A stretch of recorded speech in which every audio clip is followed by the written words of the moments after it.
Hey everyone, we're back with a how-to on how to cook some pork steaks on the grill. This is all wood-fired. You'll see here that this grill is an old gas grill. It took a dump on me last year, and ever since then I've just been throwing logs in there and, lighting them up and waiting for them to be ready for me to cook over, and that's what we're doing here today. So as far as a wood type, I'm not sure. I get firewood for my wood stove and I just throw what I got there in there. It's all hardwoods. So, like I said, it's all paper, no lighter fluid, old school as it can get. This is the seasoning we're going to use. I'm using some paprika, black pepper, some two products made by Goya. One's adobo, all-purpose seasoning, and then the secret ingredient is this unique seasoning packets. Okay, this is good for rice and all sorts of meat and all sorts of stuff. You want to jazz up your food and trick some people into or con people into not knowing what it is, get some of that stuff. Okay, you have to go into the Spanish section, and not all stores have them, depends on where you guys are from. They come in those little packets. I'm going to be using 2 of them I got 4 pork steaks. I'll be using one for 2 of them and then the other one for the other 2. So, and it really turns your meat or whatever it is, an orangish color. So if that's an issue for you, don't try it, but I mean, it's good stuff. So we're sprinkling just a little bit of black pepper on these things, and then the all-purpose seasoning. You don't want to get carried away with this stuff. Try it a little bit, see how you like it.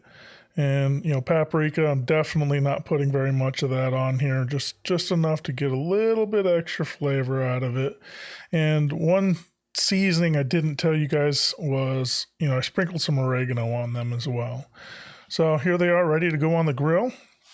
And get this grill opened up. I just put the grates on, so they're not really warm yet, but that's not a problem. I guess if you're looking to get some searing going on, you could do that, but I wasn't really concerned with that. These aren't going to take long at all. Okay, they're really thin. They're going to cook super fast. It's a tremendous amount of time to get the wood ready to go on this. In comparison to the cook time, I mean, we're probably talking about like 10 minutes worth of cooking. Just kind of depends on how hot the barbecue is, but this took about 10 minutes, 5 minutes each side. So, and yeah, just set them on there, and I closed the top on these initially to get some smoke flavor in them.